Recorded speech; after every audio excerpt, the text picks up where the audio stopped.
Salut l'équipe, j'espère que vous allez bien. Du coup, là aujourd'hui, on se retrouve dans une nouvelle vidéo. Et aujourd'hui, dans la vidéo, c'est pour fêter les 1000 abonnés sur YouTube. Franchement, c'est une dinguerie. Je suis trop content, ça me fait trop plaisir.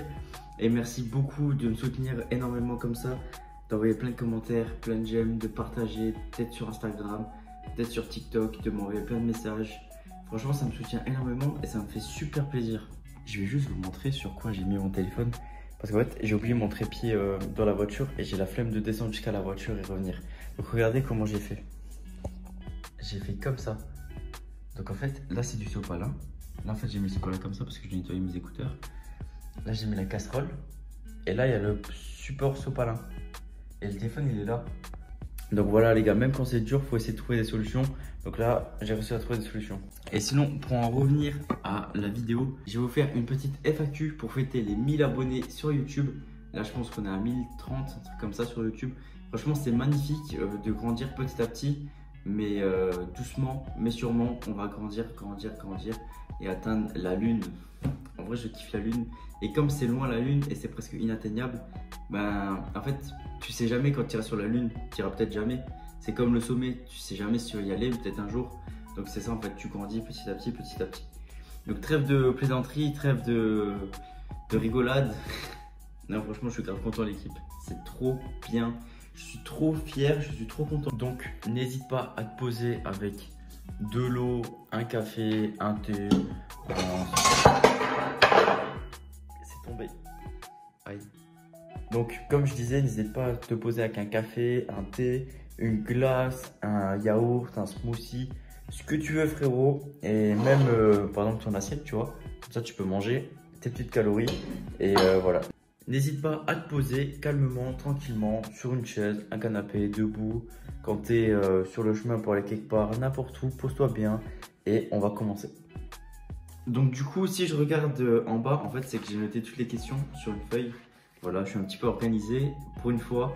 Et au moins, je lis la question parce que je ne sais pas comment j'aurais pu faire. Soit j'aurais pris mon PC, je l'aurais posé à côté, mais c'est un peu trop de logistique pour moi. Donc voilà, on va faire comme ça. Donc première question, alors on dirait que je suis soit un professeur, soit je suis en train de répondre à un questionnaire. Mais du coup, première question, tu as toujours eu une pratique sportive? Du coup oui, j'ai toujours eu une pratique sportive depuis mon petit âge. Au début, je faisais pas réellement de sport, mais j'aimais bien courir. Donc j'allais courir de temps en temps. Et des fois, mes amis, en fait, ils faisaient du vélo. Et moi, à côté, je courais. Et c'est pour ça qu'en fait, j'ai gardé le rythme là de courir de temps en temps. Et j'ai toujours kiffé courir. Franchement, c'est trop bien. Je sais pas, j'ai toujours aimé courir. Mais à l'époque, je faisais pas trop de sport. Et j'avais pas fait réellement de vrai sport. J'avais fait un petit peu de tennis pendant 4 ans, je crois. Après, j'avais fait 1 an de ping-pong. C'était jamais des sports vraiment très intenses, mais des petits sports que j'ai bien kiffé. Et après ça, j'ai fait 1 an de boxe. Ça, j'avais bien aimé, mais après, j'ai pas continué. C'est de la boxe française. Et après, j'ai fait 1 an de foot. Du coup, quand j'ai fait 1 an de boxe, j'étais plutôt un petit peu gros, mais pas trop. Et après, quand j'ai fait 1 an de foot, j'ai séché, mais à fond. J'étais vraiment tout maigre. Je crois que je pesais 45 kilos, un truc comme ça. Et franchement, j'étais vraiment tout fin. Mais ça allait, moi j'aimais bien, je courais. J'ai grave kiffé. Et du coup, ça c'était au collège. Après, j'ai fait 2 années sans faire de sport. Je faisais un petit peu du NSS. De temps en temps, j'allais courir. Et rien de plus. Et en fait, en 2016, j'ai commencé la musculation. Donc là, ça fait 6 ans que je pratique la musculation. Et j'ai adhéré ça direct. Franchement, j'ai grave kiffé. J'y allais même si je faisais de la merde au début. Je partais à la salle entre les cours. Je partais à la salle tôt le matin, je partais à la salle juste avant le bus. Franchement, je me butais à la salle, même si c'était pas forcément des gros entraînements ou quoi, mais je sais pas, j'aimais bien en fait y aller et j'étais vraiment bien là-dedans. C'est pour ça qu'en fait j'ai continué là-dedans et j'ai toujours gardé cette discipline parce que j'ai toujours été comme ça en fait. Quand j'ai commencé ça, c'est mes potes qui m'ont motivé à l'époque parce que je les voyais là à la salle changer et tout. Je me suis dit, waouh, c'est incroyable en vrai. Quand j'y allais, je soulevais pas lourd. Je pense que pendant 1 an ou 2 ans, je suis resté au développé couché aux haltères à 20 kg. J'avais peur de monter. J'avais personne avec moi. C'était pas comme maintenant où il y a la hype de soulever lourd. Moi à l'époque, il y avait personne qui soulevait réellement lourd. Du coup, je me suis dit, bah écoute, les 40, qu'est-ce que je t'en fous? Moi, je m'y connaissais pas, je me renseignais pas. Et du coup, c'est pour ça que je stagnais beaucoup. Mais voilà, j'y allais comme ça, voilà, pour plaisir. Et au bout de 2 ans, j'ai commencé vraiment à tout tabasser. C'est peut-être long la question, ce que je réponds. Je sors même peut-être un petit peu du sujet. Mais voilà, comme ça, vous savez un petit peu plus sur ma vie et sur pourquoi voilà, le sport. Du coup, deuxième question. Quel est ton point fort et quel est ton point faible musculairement selon toi? Alors du coup, je pense pas que j'ai de points faibles et de points forts. C'est juste que j'ai des endroits que je travaille un petit peu moins que d'autres. Par exemple, les jambes. J'ai pas des grosses jambes, mais je veux pas forcément des grosses jambes. Je sais pas si vous voyez ce que je veux dire. En fait, comme je fais beaucoup de street lifting et tout, si j'ai beaucoup de masse au niveau des jambes, c'est pas forcément utile parce que sur un squat, t'as pas besoin d'avoir des grosses jambes pour faire un gros squat. Donc, en fait, c'est pour ça que ça me sert à rien en fait d'avoir des énormes cuisses. Petit à petit, elles commencent à devenir énormes et j'ai eu pas mal de problèmes au niveau du bas du corps. Donc, j'ai pas pu trop forcer non plus. Au niveau du mollet, j'ai eu un problème, donc j'ai pas pu forcer. Au niveau du talon, j'ai toujours eu un problème, donc j'ai pas pu forcer. Petit à petit, ça commence à aller mieux. Mais comme j'ai pas pu forcer, c'est pour ça que j'ai pas des énormes cuisses. Mais franchement, c'est proportionnel à tout mon corps. Après, au niveau du haut du corps, j'ai pas beaucoup d'abdos. Enfin, mes abdos ils sont pas forcément très visibles, très beaux. Mais franchement, ils sont quand même plutôt sympas. Et c'est juste que je les travaille pas. Je les travaille jamais, donc j'ai pas à me plaindre. Et c'est pas forcément un point faible parce que je sais que si je les bosse, ils seront là, ils seront clean. Donc en soi, j'ai pas de point faible. Les bras, ça va. Les avant-bras, ça va. Tout est proportionnel à tout mon corps. Donc ça va. J'ai peut-être un point fort pec. Parce que peu importe ce que je fais, mes pecs ils sont énormes. Mais sinon, j'ai pas forcément de point faible, point fort. Tout est proportionnel. On va attaquer la question 3. Alors, pour la question 3, 2 séances jambes par semaine. Intéressant de faire une focus quadriceps et une focus ischio. Du coup, pour moi, c'est très intéressant de faire ça. Au moins, tu peux décaler un petit peu tout. Surtout quand tu fais 2 séances, au moins, tu mets un grand accent sur les quadriceps sur une séance. Et la deuxième séance, tu vas mettre un grand accent sur les ischios. Avec un petit peu de fessier dans les 2 séances, c'est plutôt pas mal. Au moins, tu peux vraiment mettre un gros focus sur chaque partie et pas trop te fatiguer. Après, tu peux toujours aussi, par exemple, mettre un focus sur les deux. Mais moi, je trouve ça très intéressant de séparer les deux. Au moins, il y a une partie qui se repose le temps que l'autre après elle travaille. Et il y a toujours un petit peu les deux qui travaillent en même temps, ensemble. Sauf que tu mets un plus grand accent sur certaines parties. Par exemple, tu vas faire du leg extension. Tu vas mettre un grand accent sur les quadriceps. Si tu fais du leg curl, donc dans l'autre sens, ce sera plus un grand accent sur les ischios. Mais après, avec les autres exos, par exemple, tu fais des fentes. Certes, même si tu te penches un peu en avant, tu vas mettre plus l'accent sur les ischios. Mais il y a quand même les quadriceps qui vont entrer en jeu. Parce que tu fais une flexion. Mais voilà. Pour quatrième question, et ça c'est une question en vrai qui paraît bête, mais quand même très intéressante. Faut-il boire de l'eau pour s'hydrater? En fait, c'est une question un peu bête, mais en même temps c'est super intéressant parce que du coup, il faut boire de l'eau pour s'hydrater, mais en même temps, tu n'es pas forcément obligé de boire de l'eau. C'est super important parce que du coup, c'est ça qui va t'hydrater. Mais ce que tu peux faire aussi, c'est manger beaucoup de légumes et beaucoup d'aliments dans ton alimentation. Il y a énormément d'eau. Par exemple, tu vas manger une pastèque, tu auras énormément d'eau, c'est composé à presque 95% d'eau. Tu vas manger un concombre, presque composé à 95% d'eau. Une salade verte, presque à 95% d'eau. Et en fait, c'est plein de trucs comme ça que, à force de manger ça, du coup, tu es vite rempli d'eau. Moi, c'est ce que je fais parce que des fois, je zappe de boire. C'est pour ça qu'en fait, je bois dans une genre de carafe d'eau. Parce que j'ai la flemme en fait d'aller toujours me remplir un verre. Tu prends un verre, le verre il est petit. Ça fait quoi, 150 ml ou 100 ml. Ça fait 700 ml, tu remplis une fois, tu as le temps de tout boire. Après, tu vois, tu te lèves, tu le remplis et ça dure vraiment longtemps. Donc, c'est pour ça que je bois dans un truc comme ça. C'est pas pour, voilà, c'est parce que c'est pratique. Voilà, c'est super pratique. En plus, il y a un petit capuchon, donc après, je peux mettre ça dessus et le déplacer un petit peu partout. Donc, franchement, voilà, comme ça répond à ta question, frérot. Donc, voilà, là, on va en profiter pour s'hydrater.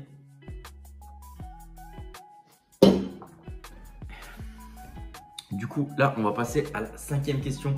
Ça, c'est une question que même moi, je me demande. Je sais pas quand est-ce que je serai sponsor par Pompot, mais les gars, j'attends ça avec impatience. J'aurais envoyé un mail et en fait, ils ne recherchent pas pour le moment d'influenceurs et de partenaires parce que pour le moment, ils n'ont pas besoin et peut-être qu'un jour, mais voilà, on reste patient. Les gars, c'est ça en fait, on reste patient, on reste focus. Le jour que ça viendra et voilà, on reste patient. Sinon après voilà, je vais aller chez Andros, un truc comme ça. Je vais aller chez la concurrence. Peut-être qu'ils voudront, mais du coup voilà, comme ça vous savez. Mais si jamais je suis sponsor par eux, je vais essayer de négocier des codes promo et des trucs comme ça. Comme ça je vous mets bien et on se met bien. Du coup là on va passer à la question 6. La question 6 c'est: est-ce que tu as un objectif de physique à atteindre et quand tu as commencé la muscu? Merci. Du coup, j'ai commencé la muscu il y a 6 ans, donc ça fait 2016 à 2022. Et là, en fait, j'ai pas réellement d'objectif physique à atteindre parce que je me dis, si je me fixe un objectif à atteindre, dès que je vais l'avoir atteint, bah, je vais me dire, bah voilà, je l'ai atteint, donc je m'arrête là. Et comme je vous ai dit au début, moi, ce que je veux, c'est viser le plus haut, la lune. Donc, comme je veux viser la lune, j'ai envie de monter au plus haut potentiel que je peux naturellement. Naturellement, si je peux monter là, bah, je vais monter là.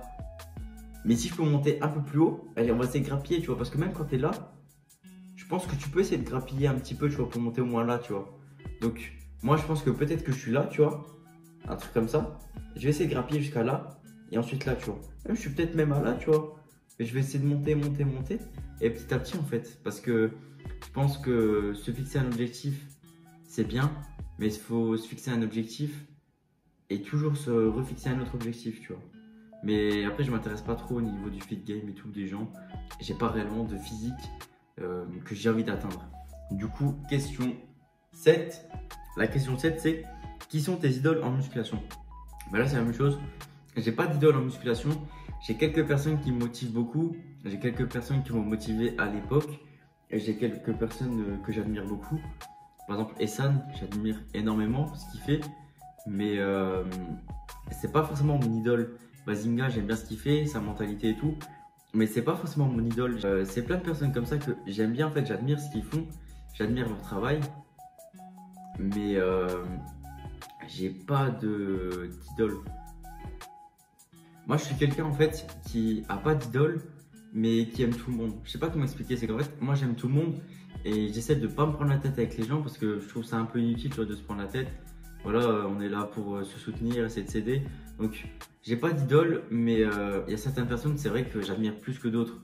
Mais non, j'ai pas d'idole. Du coup, là, question tac, tac. En fait, je réfléchissais à soit je fais comme ça, soit je fais comme ça. Mais du coup, c'est pour ça qu'en fait, j'ai bugué. Pas que vous croyez que je sais pas faire des bits. Du coup, là, question 8. Quel complément type vitamines, minéraux à privilégier? Moi, je conseillerais vraiment, moi, c'est ce que je prends. Alors, à l'époque, j'en prenais pas. Ça fait 6 ans que je m'entraîne et ça fait seulement 1 an que je commence un peu à prendre des compléments alimentaires. Donc, vous voyez en fait que même sans complément alimentaire, tu peux te faire un très gros physique. C'est juste que maintenant, comme j'essaie de mettre des objectifs très très hauts, bah, je suis obligé de prendre quelques compléments. Là, c'est surtout collagène que je pense que ça peut être vraiment très utile parce que le collagène, c'est pour tout ce qui est articulation, tendons. Donc, c'est pas mal au niveau de la récupération. Ensuite, ce que tu peux prendre, c'est la créatine, ça fonctionne sur toi. La créatine, ça t'aide beaucoup à la récupération. Donc, c'est plutôt pas mal. Et vu que ça t'aide à la récupération, potentiellement, tu peux prendre plus de muscles. Parce que du coup, comme tu récupères plus vite, tu peux plus te donner à la salle. Mais du coup, c'est un cercle vicieux. Vu que tu vas te donner plus à la salle, tu vas du coup devoir prendre plus de collagène parce que du coup, tu seras peut-être plus blessé. Donc, c'est pour ça qu'en fait, il faut faire attention et il faut faire très attention. Après, ce que tu peux prendre en plus, c'est la vitamine C. Du collagène avec la vitamine C, tu as une meilleure assimilation. Donc, c'est vraiment vachement mieux. Et le mieux, ce que tu peux faire aussi, c'est prendre du collagène, mais en poudre et pas en gélule parce que du coup déjà que c'est super galère à assimiler, bah, du coup si tu prends en gélule tu vas galérer encore plus à l'assimiler et ça c'est pas top. Après j'avais entendu aussi que le collagène marin c'est pas le mieux, c'est celui de bœuf qui est beaucoup mieux parce qu'il est mieux assimilable, mais voilà, c'est un petit conseil que je peux te donner. Et voilà. Après tu peux toujours prendre la whey. La whey c'est très utile, voilà, si un jour t'as pas le temps de manger, si un jour t'as pas le temps d'avoir des protéines, t'as pas assez de protéines dans ton alimentation, bah, tu peux prendre un petit shaker de whey. En fait c'est du lait, c'est comme le lait pour le bébé en poudre, sauf que nous en fait vu qu'on fait du sport, on essaie d'avoir le moins de glucides possible et le moins de lipides possible. Donc il n'y a presque pas de lipides, pas de glucides et il n'y a presque que des protéines. Donc c'est pas du dopage, c'est pas un truc bizarre, c'est juste que comme on cherche pas à avoir des lipides et des glucides, c'est pour ça que c'est comme ça. Quand tu prends un petit lait pour bébé, il n'y a pas beaucoup de protéines et tout parce que le bébé il s'en fout en fait. Le bébé, voilà, tu lui donnes un peu de protéines, mais il n'a pas besoin d'énormément de protéines, tu vois. Genre, c'est pas forcément utile. Après, tu peux toujours prendre la glycine si tu veux pas prendre de collagène. Après, voilà, c'est à toi de voir un petit peu ce que tu veux. Et voilà, tu peux prendre aussi de l'oméga 3. L'oméga 3, c'est aussi pas mal pour la récupération. Mais voilà, c'est à toi de voir. Il fait attention à l'indice Totox. Et quand vous prenez des oméga 3, attention, mettez-les au frigo. Il faut toujours les mettre au frais, l'oméga 3, parce qu'en fait, sinon ça s'oxyde. Si ça s'oxyde, tu as l'indice Totox qui monte. Et vu qu'il monte, bah du coup, ça sert à rien. C'est comme si tu prenais juste un verre d'huile et bam, tu le buvais. Du coup, question tac, question 9. Je sais pas si vous avez vu, voilà, question 9. Pour la question 9, c'est tes objectifs 1 RM, dips, PU, MU, bench et force à toi. Merci frérot. T'as pas dit force à toi, t'as dit force, mais du coup force à toi quoi. Merci frérot, ça fait plaisir de ouf. Et du coup mes objectifs, là je vais pas dire à long terme, je vais te dire ce que j'ai comme objectif, surtout en fin d'année.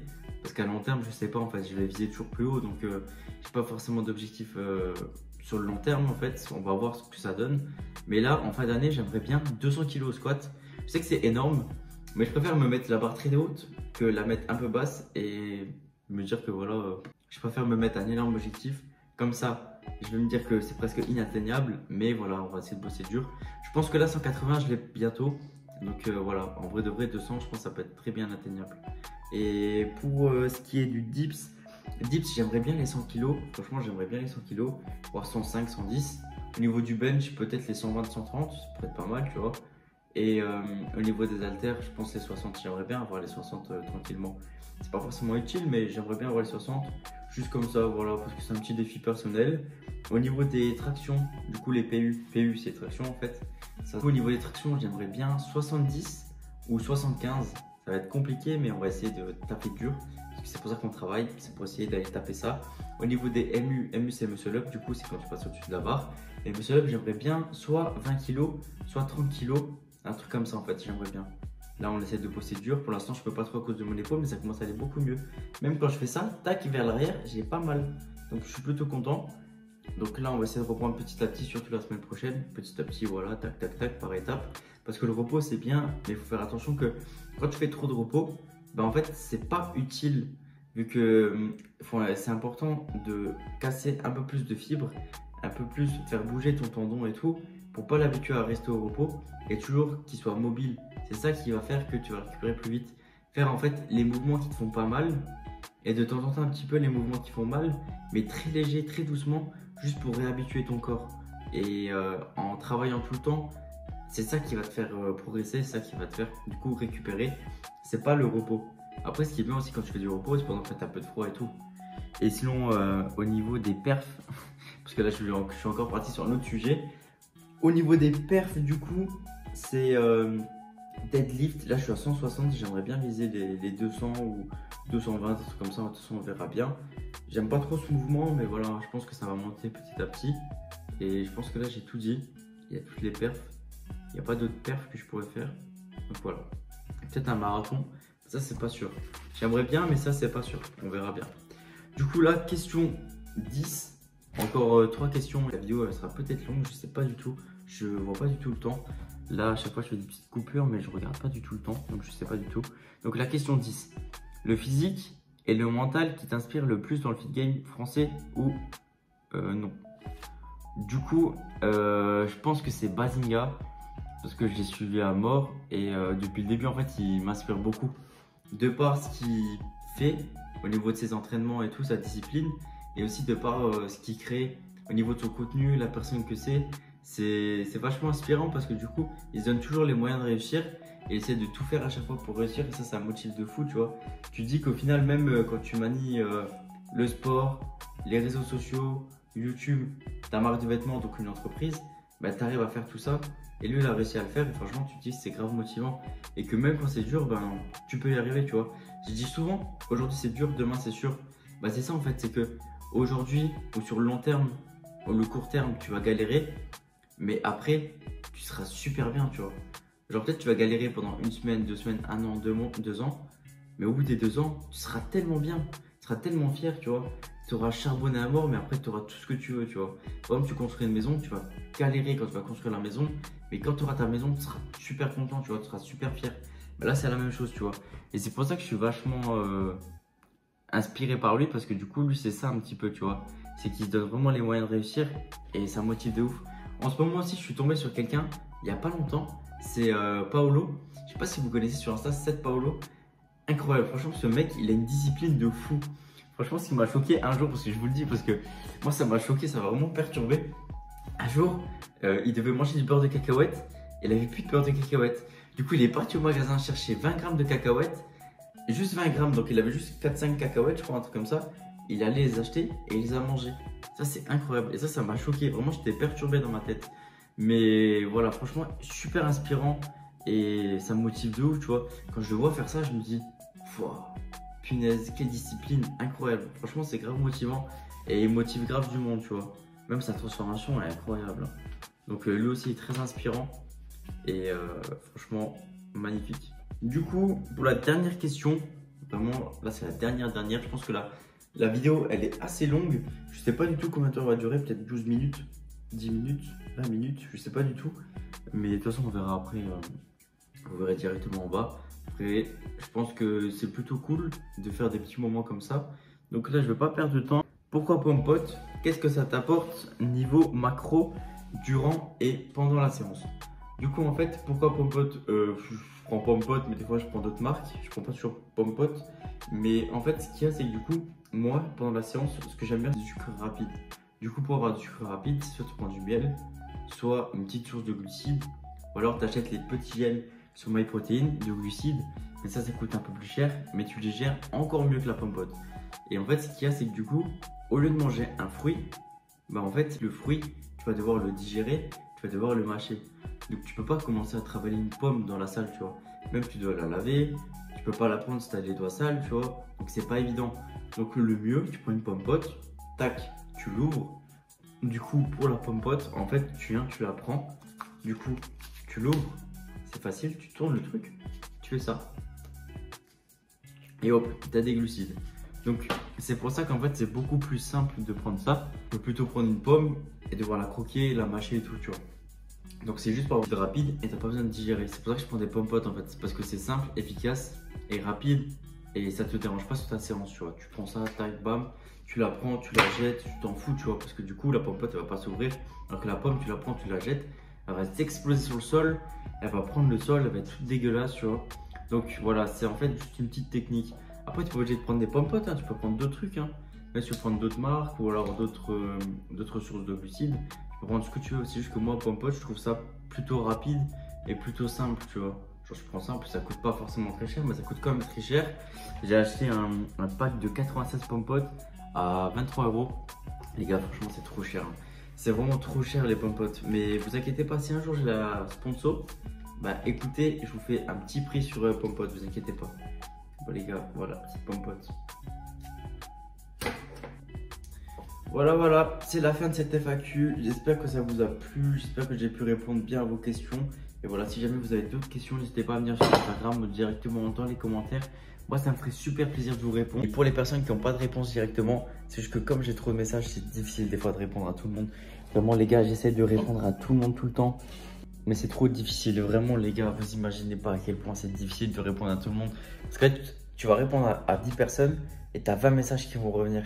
Donc, c'est horrible en fait. Tu essaies de répondre, mais après, tu as toujours plus de messages, toujours plus. Après, ça fait plaisir de ouf, hein. C'est que tu vois que tu arrives à motiver du monde, tu arrives à ramener du monde, donc ça fait plaisir de ouf. J'essaie de répondre à chaque fois, mais des fois, c'est vraiment compliqué, hein. Je vous jure que des fois, c'est super compliqué. Mais voilà, en tout cas, on essaye de faire le taf, on essaye de répondre à tout le monde.